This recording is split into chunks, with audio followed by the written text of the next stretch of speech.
Hello everybody and welcome back for some weekly VR news. As always, I am Mateo311 and this is your channel for everything VR related. As expected, right before the Christmas holiday, there's not a lot going on this week, but I do have some exciting game announcements to talk about, and I'm absolutely pumped for VR in 2025. Now there are of course the links and timestamps if you want to skip ahead, but before we jump in, this video is brought to you by my long-term sponsor, Kiwi Design. If you're looking to make your Quest headset much more comfortable, or you want a top-of-the-line battery pack for up to 3 hours of extra gameplay, well then I highly recommend their brand new K4 Boost head straps. It's now available in both traditional and Halo strap versions, and not only are they cheaper than what Meta has to offer, they're also way more comfortable with some extra plush material. There's a link to Kiwi down in the description, and don't forget to use discount code Mateo311 for 5% off and to help support my channel. Okay, so let's start things off with the check-in like normal, and this is generally where I tell you what I've been up to in the VR world, but instead, I want to first say happy holidays to everybody. It doesn't matter what you celebrate, but this is a holiday weekend, so have a good time. I hope a lot of people will be opening up a Quest or some other VR headset in the next few days. And with the spirit of Christmas and giveaways and all that stuff, I'm going to be giving away a bunch of stuff on December 26th. I'm going to do my typical Thursday live stream. So I have a B-Haptics tack suit Air to give away. I have Kiwi strap headsets to give away with the battery pack. I have a whole bunch of game keys.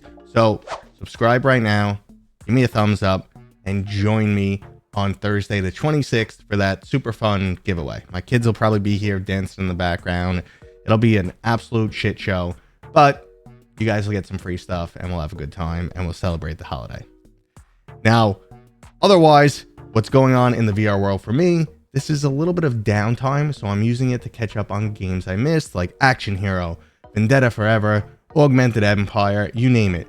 If there's any game that I didn't cover this year, let me know that you want to see it. Drop it in the comments. Say, hey, please cover this, and I'll do my best to get to it.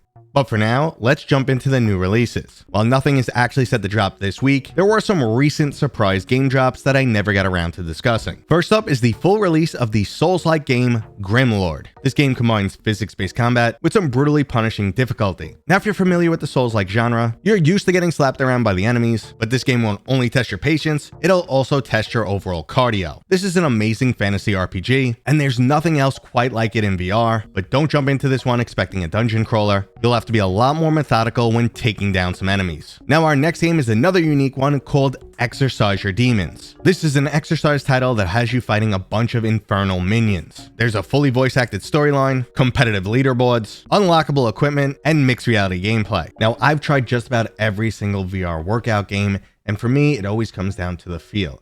I want something that definitely gets me to break a sweat and feel like I'm actually working out, but at the same time distracts me enough that I'm not thinking about working out. I'm thinking about having fun and winning. So hopefully Exercise Your Demons can pull this off, but I also feel a little confused on who their target audience is. Graphically, this game looks very kidsy, and I don't see kids gravitating towards exercise titles. At the same time, there's a kid in all of us, and even this old man in his 40s wants to give this title a try. And last up in surprise releases, Shell Games gave us Partyverse. This is a family-friendly series of mini-games, playable in both virtual and mixed reality. It's designed to be a new age version of some classic party game. Up to 4 players can socialize and try things like hot potato in the comfort of their own home while playing on location with some people or across the world over the internet. Since I have some company coming over this holiday season, I'm going to fire this game up on a bunch of different headsets and see how it goes. Now moving into game updates, Contractors Showdown just dropped the alpha version of their new extraction gameplay mode. Exfilzone completely changes up the gameplay style, and instead of fighting to be the last man standing like your typical battle royale, your objective has changed to looting as much gear as possible and just getting out alive. They've also added a brand new close quarters map, a new progression system, an updated lobby system, and an offline training mode to help you practice. So if you're a fan of military themed shooters, but you were looking to try something different than your standard battle royale, it might be the right time to jump into Contractors Showdown. And last up, we got the release date for Cold VR, a super hot inspired shooter that I'm extremely excited for. Cold VR takes the overall mechanics of Super Hot and gives them a full 180. Instead of enemies only moving when you move, you need to keep moving as fast as possible to keep enemies frozen in place. I played an early demo of the title, and this mechanic definitely works. Overall, it keeps you amped up, and it's all about go, go, go, kill, kill, kill. There's also a cool storyline that I'm looking forward to sharing with you guys, and we won't have to wait much longer as the game is set to release on January 21st. Okay, so like I said, not a ton of stuff going down this week. However, I was super impressed with VR in 2024, and I'm actually even more excited about what's coming in 2025. I already have some information on some pretty big releases that are coming early in the year, so I'm excited for that. Can't talk about them just yet, but let's just look back at 2024 real quick, and I'll tell you why I'm so excited for the future. We had a ton of massive releases this year. We had Batman Arkham Shadow, Skydance's Behemoth, Metro, and then we had Alien Rogue Incursion, all of which were very solid games. Yes, they weren't without their issues. Some launched with some bugs or whatever the case may be. I know Behemoth had a really rocky launch because they had some hardware failure there, but across the board, things have been patched and these games are extremely solid, and the quality of game just gets better and better and better. The tech is also getting so much better. We have new players entering the industry next year with Android XR dropping in the near future. So it's going to be a really exciting time. This year, Meta also gave us a glimpse of the far future. They showcased their Orion glasses, which, okay, right now they cost $10,000 to manufacture, so they're not going to be in the mainstream hands just yet. But they showed that it's possible to take everything we want from VR and XR and like the Meta Ray-Ban glasses and get them down into that tiny form factor. So we know the potential future is there.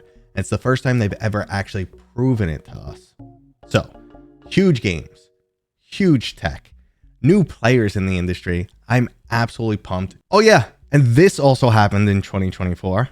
I got my XR Content Creator of the Year award, which I'm actually surprisingly proud of. I don't know. I never feel like I'm accomplishing much on this channel, or it's not even that accomplishing. It's more like imposter syndrome. I feel like I'm not good enough. I should do much better. But that was a nice little treat.